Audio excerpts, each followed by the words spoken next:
Hello all.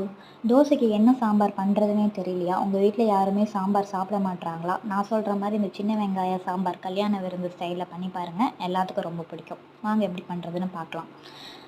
துவரம்பருப்பை ஒரு அரை மணி நேரம் ஊற வச்சுட்டு அந்த தண்ணியை வடிகட்டிட்டு திருப்பி ஸ்டவ்வை ஆன் பண்ணிவிட்டு துவரம்பருப்பு போட்டு தண்ணி ஊற்றிட்டு பெருங்காயத்தூள், உப்பு, மஞ்சத்தூள் 3ம் போட்டு வேக விடுங்க. குக்கர் மூடாதீங்க.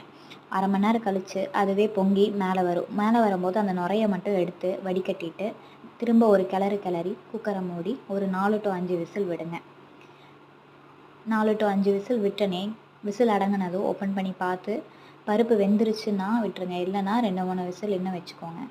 தென் தண்ணியை வடிகட்டிட்டு அதுக்கப்புறமா கடாயை வச்சு நல்லா கடைஞ்சிருங்க ஃபுல்லாமே.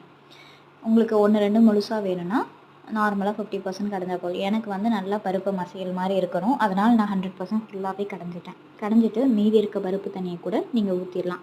ஸ்டவ் வந்து ஆன்லேயே இருக்கட்டும். அந்த பருப்பு வாசம்லாம் போகணும். நான் இப்போ மசாலாலாம் போடுறதுனால ஸ்டவ் ஆன்லேயே இருக்கட்டும். பருப்பு தண்ணியை உங்களுக்கு எவ்வளோ வேணுமோ, எவ்வளோ தண்ணியாக வேணுமோ அந்த அளவுக்கு போட்டுருங்க. ஊற்றிட்டு நெக்ஸ்ட்டு நாம் என்ன பண்ண போகிறோம் அப்படின்னா சாம்பார் தூள். இது சாம்பாருங்கனால சாம்பார் தூள் போடுங்க. நான் 2 ஸ்பூன் போடுங்க. கடையில் வாங்கின சாம்பார் தூளாக இருந்தால், வீட்டில் அரைச்சதாக இருந்தால் 1.5 ஸ்பூனே போதும். காரத்துக்கு ஏற்ற மாதிரி மிளகாத்தூளும் 1/2 ஸ்பூன் நான் போட்டிருக்கேன். கிளறி விட்டுட்டு அந்த மசாலா வாசம்லாம் போகிற வரைக்கும் சிம்மிலே வச்சு பருப்பு ஒரு 10 to 15 மினிட்ஸ் வரைக்கும் நல்லா வேகட்டும். அதுக்கப்புறம் சின்ன வெங்காயம் ஒரு பிளேட் ஃபுல்லாக கட் பண்ணி எடுத்து இதில் போட்டுருங்க. சின்ன வெங்காயம் வேகிறதுக்கு ஒரு 10 to 15 மினிட்ஸ் ஆகும். ஸோ அதை நல்லா வேகட்டும். அதுலேயே தக்காளியும் போட்டுருங்க. நான் 2 தக்காளி போட்டிருக்கேன். சின்ன வெங்காயம் போட்டோன்னே ஒரு 5 மினிட்ஸ் கழித்து தக்காளியும் போட்டுருங்க. இது ஒரு 15 to 20 மினிட்ஸ் ஆகும் வேகிறதுக்கு. ஒரு சிம்லேயே வச்சு வேக வச்சுட்டே இருங்க. அந்த வெங்காய வாசம், தக்காளி பச்சை வாசம்லாம் போகிற வரைக்கும் நல்லா வேகணும். இந்த ஸ்டேஜில் உப்பு பார்த்துட்டு உப்பும் நீங்கள் கரெக்டாகனா உப்பும் நீங்கள் போட்டுக்கலாம்.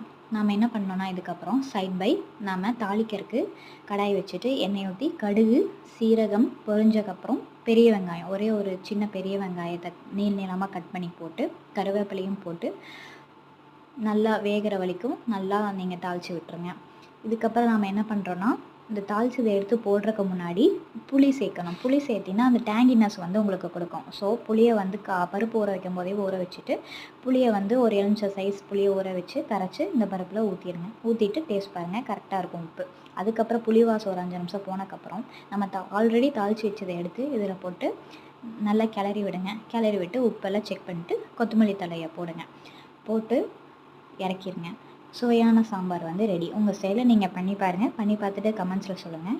இந்த மாதிரி சிம்பிள் ரெசிபிஸ் வேணும்னா subscribe for my channel. Thank you. Bye.